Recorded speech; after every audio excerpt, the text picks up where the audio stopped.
Kuzambo, a very warm welcome to our weekly news magazine program, Bhutan This Week with me, Ishe Gelson.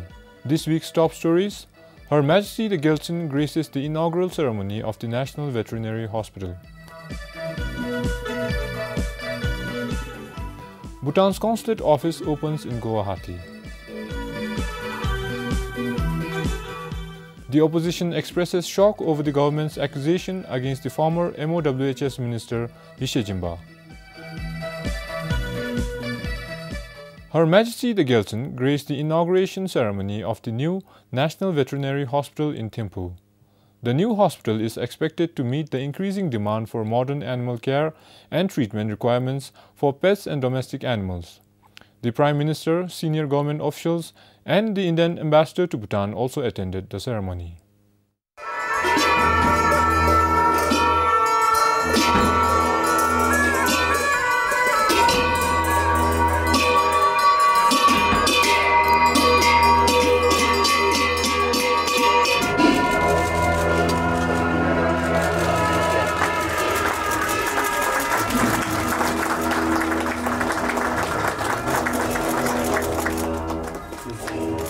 Located at Muththang, the new hospital is expected to cater better veterinary services. Her Majesty the Gelson earlier graced the groundbreaking ceremony for the construction of this hospital in July 2015. At the inaugural ceremony, the Minister for Agriculture and Forests said the old animal hospital at Chubachu and its amenities were not able to keep abreast with the increasing demand for modern animal care and treatment. The old animal hospital has seen over 5,000 new and 12,000 follow-up cases last year alone. The inauguration is also to commemorate the Golden Jubilee of formal diplomatic relations between Bhutan and India. The construction of this animal hospital was funded by the Government of India at a cost of about 57 million Newton. Kilidem, BBS News. Prime Minister Thachot Sring Tobgay graced the inaugural of the Royal Bhutanese Consulate in Guwahati in India. The consulate office was jointly inaugurated by the Foreign Minister Thamcho Duji and the Assam Chief Minister Sarbananda Sonowal. The consulate office is expected to help Bhutanese who travel to the state as pilgrims, students and for business. Speaking at the event, Foreign Minister Thamcho Duji shared that the opening of the consulate in Guwahati is being celebrated as a seminal event to mark 50 years of formal diplomatic relations between the two countries. He also talked about the relations between Bhutan and Assam, which he shared went back even further to as far as the 13th century. The opening of the consulate, he added, would further strengthen the ties and friendship. The establishment of our consulate in Guwahati is a reflection of our desire to foster greater cooperation not only with the people of Assam, but those of other neighboring states for a shared future of harmony and prosperity. I am confident that this consulate will greatly contribute towards strengthening the social, cultural and economic ties that are rooted in historical times. Assam's Chief Minister Sarbananda Sonowal expressed that inaugurating the Royal Bhutanese Consulate was a privilege. This is indeed a welcome move, which will not only benefit Bhutanese and Northeastern tourists, pilgrims, students and businessmen, but also strengthen friendship between the people of Assam and neighboring states and Bhutan. India is delighted to see the rapid progress that Bhutan continues to make while simultaneously preserving its cultural heritage as well as protecting the environment. There are currently over 30 Bhutanese students in Assam, but hundreds of Bhutanese also visit the state for pilgrimage, business and medical purpose. This is the second Bhutanese consulate in India with one in Kolkata. For Ishe Gelson in Guwahati, Kilidem, BBS News. The opposition party says they are shocked by the government's accusations against the former Works and Human Settlement Minister Yishejimba. Meeting the members of the press, the opposition said allegations labelled Adisha Jimba lacked basis and it is done to gain political mileage. The opposition also added that it is purely an attack against an innocent individual and the party. The opposition said Adisha Jimba should have declared conflict of interest only if the incentive was solely for Hotel Le Méridien. There is no question of policy corruption, said the opposition. As far as we could see, there is no case of conflict of interest or obstruction of, conduct of official misconduct and so on. But it's really surprising and shocking for us that such allegations are leveled against the party and a very, very prominent and respected member of our party, Limbu Jimba.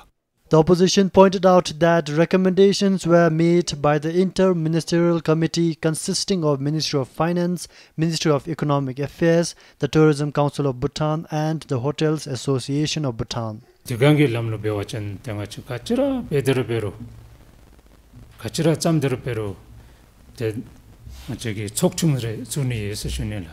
Whatever we do, we form a committee. We form these committees so that decisions are not made by one individual, but by a group with intellect. We do it to provide transparency.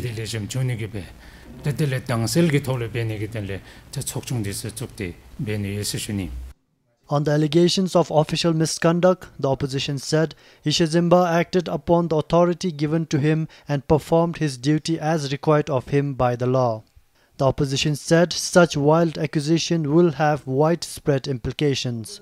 If you want good investments, you have to encourage investor confidence. But if you do like this now, incentives have been given and suddenly 4 or 5 years later, government says this is all wrong. So investor confidence, both of local and foreign. Foreign investors will say, if every government gives us commitment, next government changes.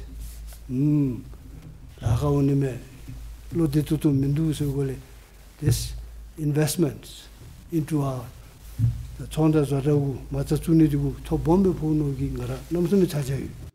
The government a fortnight ago accused Adisha Jimba of failing to declare conflict of interest, official misconduct and policy corruption in relation to the fiscal incentives for tourist standard hotels enforced at the end of the previous government's tenure.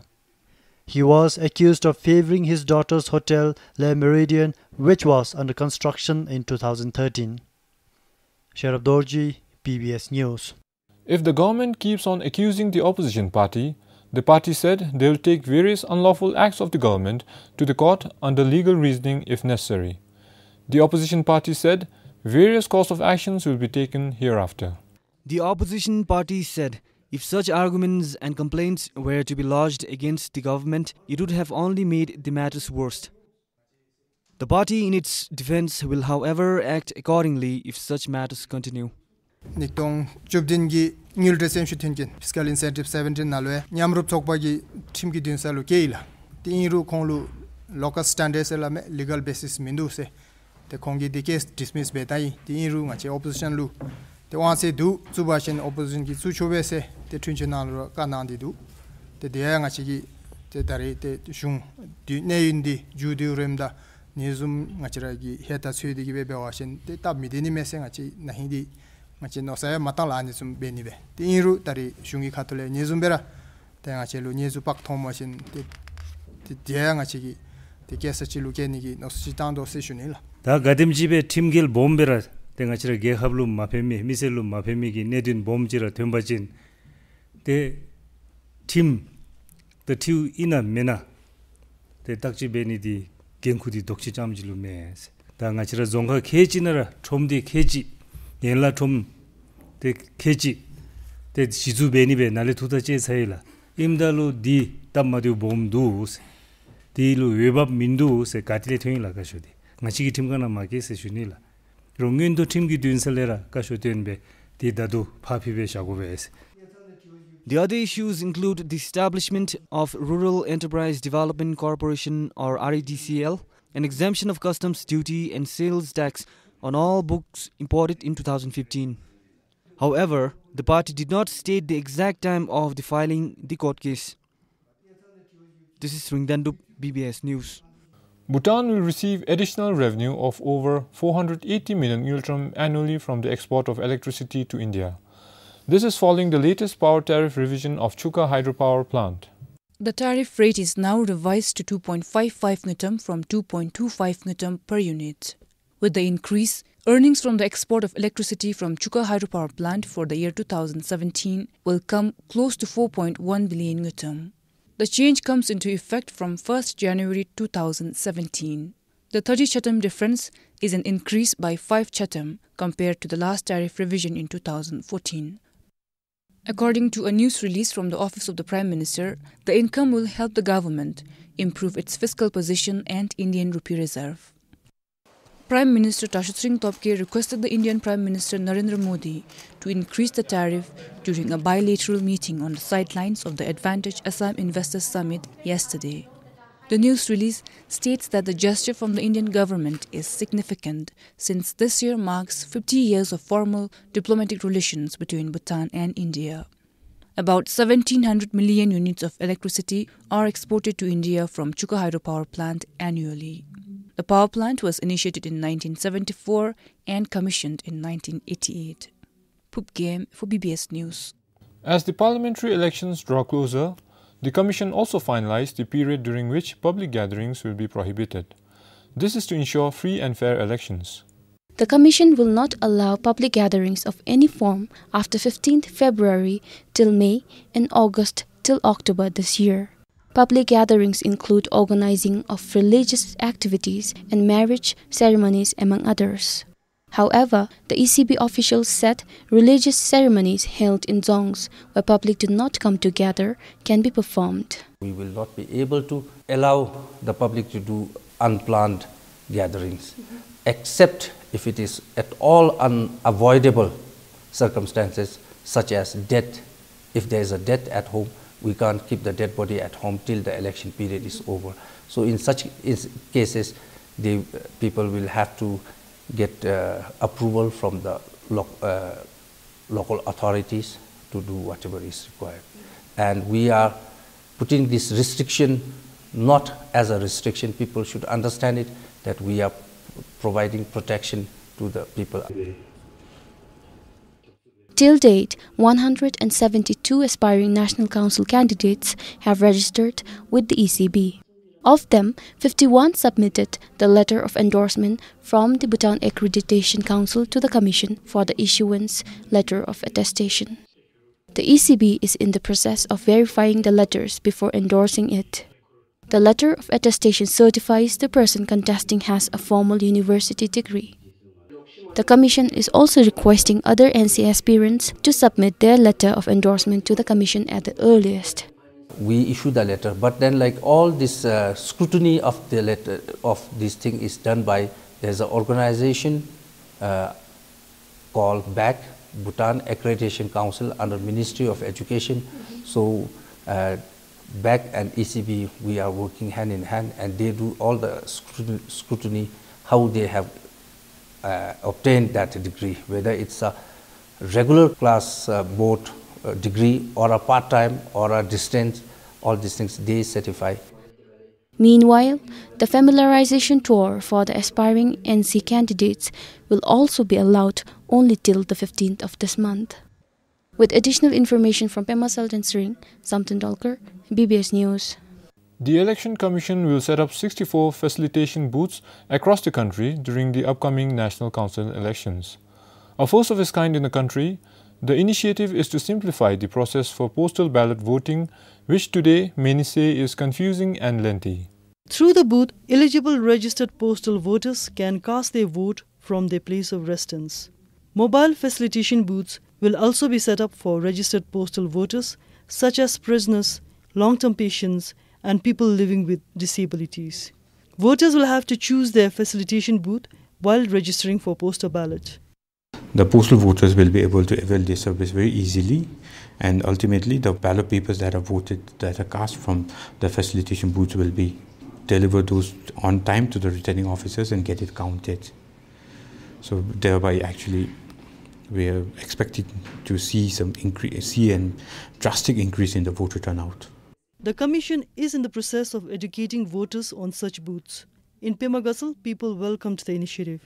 From my point of view, I prefer PB square over postal ballot, where there will be no any inconvenience while voting for a party, because others cannot vote in place of me, and that is the safest part of voting oneself.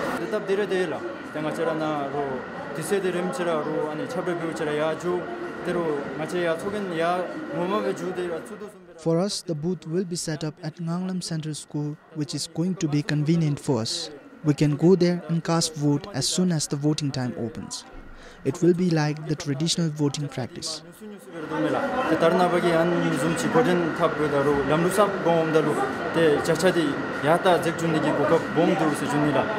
The National Council election is expected to be held in March.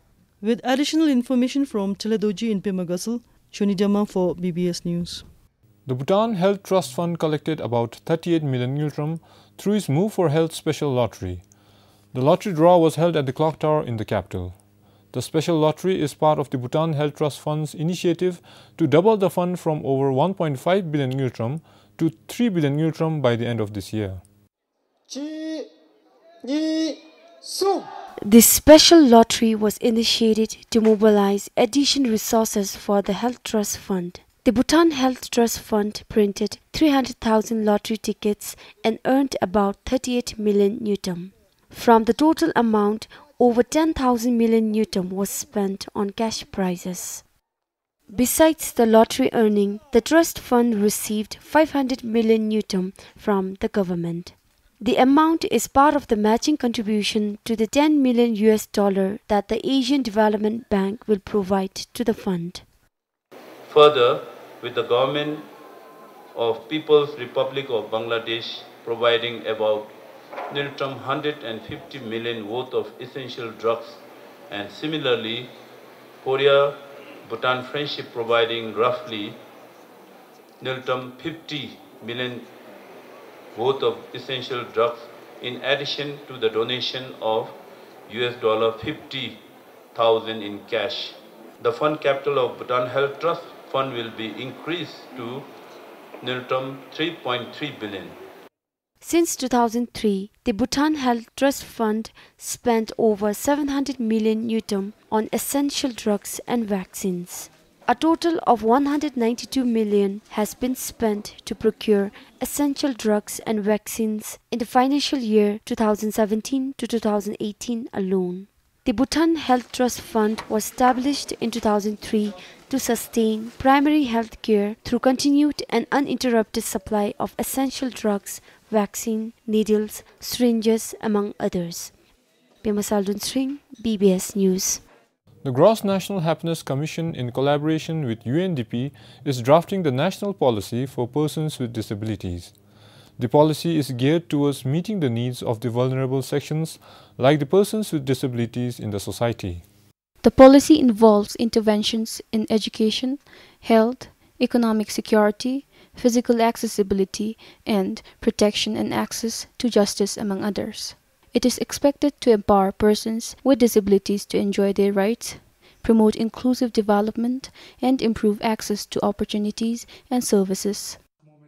Sanga Doji is a visually impaired person. He is the chairperson of the Disabled Persons Association of Bhutan and a member of the task force, actively involved in the formulation of the policy. With this policy in place, the biggest achievement will be that all agencies, individuals, whoever is doing this supporting disability, whether in terms of provision of service or facilities, it will be uniform. So it doesn't duplicate or it doesn't miss out. So therefore, this will give a framework or guideline for all the agencies as well as individuals to support uniformly.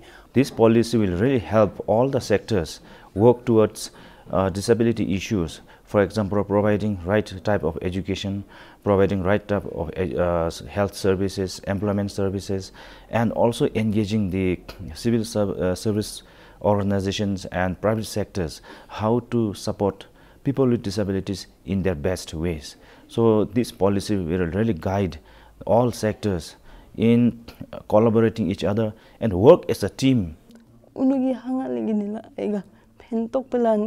This will help us because we can go wherever we want to if the changes are brought about with this policy.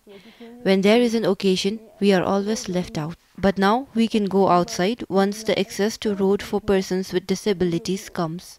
Also, if there are lifts in the building, it will help us immensely.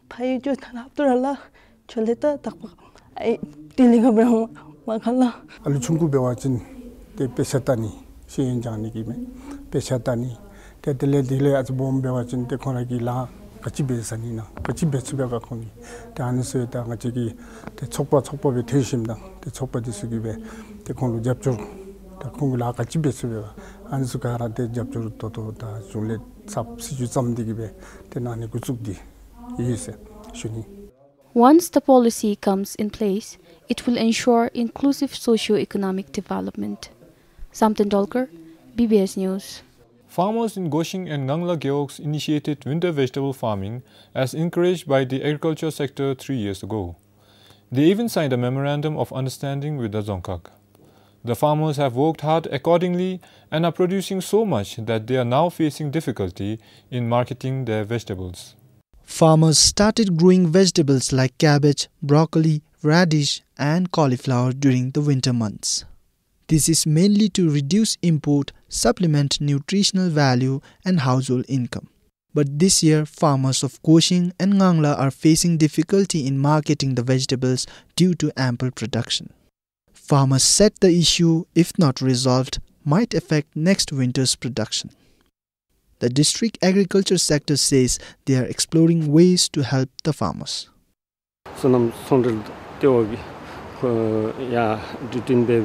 We are collaborating with the agriculture marketing services and are thinking of providing transportation services as a support from the Dzongkhag. We are facing difficulty in selling the cabbages as we have about 7 tons of cabbage. Apart from the farmers group and the individual households, over 5 acres of land used for winter vegetable cultivation alone is expected to produce nearly 20,000 kilograms of vegetables. From next year, we are planning to categorize the cultivation where one group will focus only on one variety of cultivation to produce substantial amount of vegetables. In that way, it will not create any market issue. This time, we have less quantity of vegetables like cauliflower that we can market directly. He said the issue was discussed with the farmers recently. Meanwhile, farmers are complaining that the buyback policy of the farm shops in the Gyeok is still stagnant. Farmers said if farm shops start buying vegetables, it would encourage them. For Pema Samrup in Siamgang, Pasang Doji, BBS News. Gone are the days when internet access was restricted to just a few devices and privileged people. Now with various gadgets available, children and young people can access information at the click of a button. However, safety, especially for children, is a concern. And as the world observes Safer Internet Day, UNICEF urges children and young people to use the internet safely.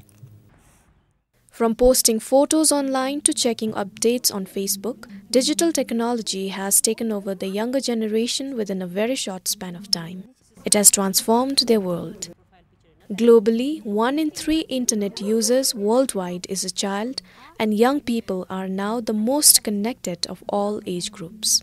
I have been using Facebook for 2 years now. I have about 500 friends and I have been accepting friend requests from strangers sometimes. The advantages of using internet is huge if we know how to use it. Facebook friends 2000 something. I have around 2000 friends. The internet has a lot of benefits as we get to find our long-lost friends and many more things. But the negative thing about it is people sometimes tend to use our pictures and create a fake account. So to be on the safer side, we should not post too many pictures and personal matters. And the other thing is that not accepting friend requests from strangers. While no data is available on the number of young people using social media in the country, the trend is only increasing. But the Ministry of Information and Communications has established a team to look into resolving cyber-related issues. We have 3 services. Those are reactive, proactive, and awareness programs. So in the reactive, we alert users on the latest threats that exist on the cyberspace. And the proactive are one where we strictly monitor on 24/7 of the services that are hosted in GDC. So in the awareness raising program, so we come up with awareness programs to create awareness amongst the users and sensitize the users on user habits, on how to be safe on the internet. A report from UNICEF states that more than 175,000 children go online for the first time every day, exposed to a wealth of opportunities but with a host of risks and harms. It's important that children learn about digital literacy and digital technology like they learn about language, like they learn about numerics, like they learn their alphabets. Thinking before accepting a friend request, sharing embarrassing pictures and stories, and avoiding posting too much information about oneself are some of the things one can do to make internet a safer place. Sonampem for BBS News. Well, that's all for this week. Thank you for joining us. Until next time, this is Ishgalson saying goodbye.